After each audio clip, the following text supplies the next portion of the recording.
شەهیدان پێشەنگ و ڕێبەری تێکۆشانمانن.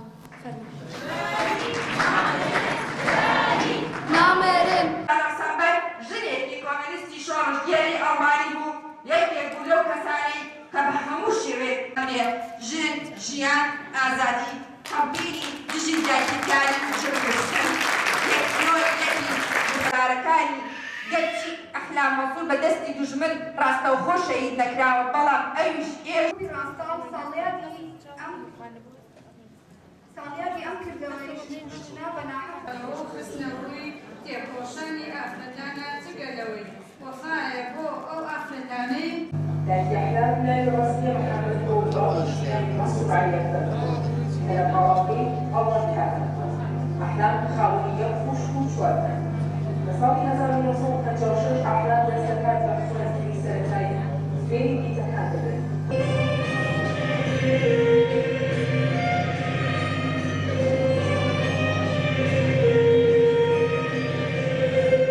شاهد نامێرن شاهد نامێرن شاهد نامێرن لە حوتەمین ساڵیادی شەهیدان ساکینە جانسس، فیدان دۆخان، لەیلا شایلەمز، ئەحلام مەنسوور تەواوی شەهیدانی ڕێگەی ئازادی ژنان و گەلی کورد و مرۆڤایەتی بەگشتی بەبیر دەهێنینەوە. سەری ڕێز و نەوازش لە ئاست ئەم شەهیدانە دادەنوێنین.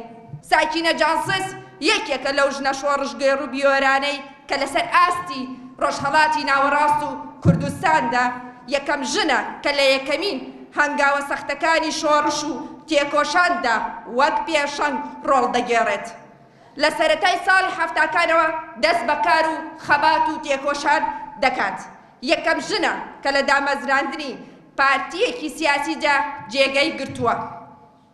ساکینە جانسس وەک دامەزرێنەری پەرکەکە و ڕێخستن و پارتی ژنان و لەشکری ژنان وەک پێشەنگی بەهێزی سەدەی بیستەهەم دژی زەحنیەتی ناموسپەرستی و ڕەگەزگەرایی وەستایەوە.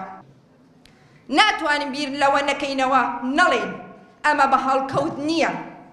شەهیدانی شۆڕژی مانگی چلا وەک ڕۆزا لۆکسەمبەر، ساکینە جانسس، فیدان دۆغان و لەیلا شایلەمز و سێوێ دەمیر و فاتمە ئۆیار، پاکیزە نایرۆ ئەگەر چی کاتی شەهید بوونیان جیاوازی هەبێت، بەڵام شێوازی چیرۆرکردنی ئەم شۆڕژگێڕانە زۆر لێک دەچێ و ئامانجی دوژمنیش زۆر دیارە.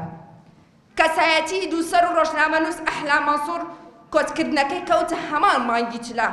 ئەحلام مەنسوور بە قەڵەمەکەی بیۆرانە بەرەمگاری هەموو زەحنیەتی ناموسپەرستەکان بۆیەوە. ئەحلام مەنسوور بە هیچ شێوەیەک ژیانی کۆیلایەتی پەسەند نەکردووە. وەک یەکێک لە هاوڕێک نزیکەکانی لەیلا قاسم بوو. لە ساڵانی دواییدا نووسەرێکی بەهێزی گۆڤاری تروسکە بوو. سڵاو دەنێرین بۆ شەهید ساکینە جانسوو کە بووە قوربانی ڕزگاری میلەتەکەی.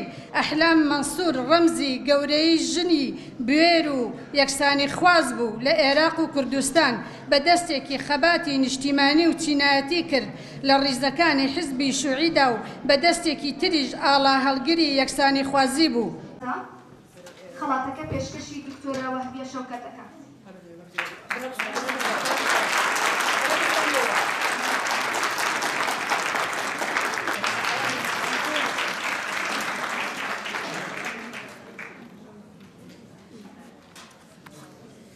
کە چوومە زەڵێ کۆتاری دووهەم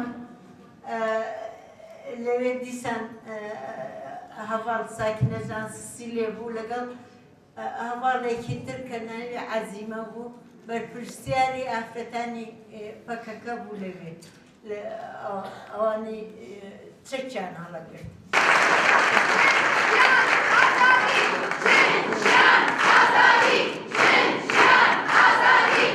جوانترین خاکی جیهانە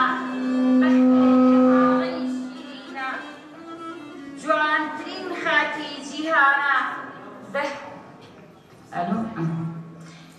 جوانترین خاکی جیهانە بە خوێنی ڕۆڵەی ڕەنگینە. کوانە شەهید فاکینەکان، کوانێ شەهید فاکینەکان کە من بۆیان بێ ئارامم. کاتێکە بینێ هەوری ڕاش کاتێککە بینێ هەوری ڕەش ئەستێرەکان وونەکە بێدەنگ بێدەنگ سەری لە کۆشی خۆی ناوە من پشتەکەمە ئاسمان و ڕوو لە ئێوە کە من ژنانی گیان باس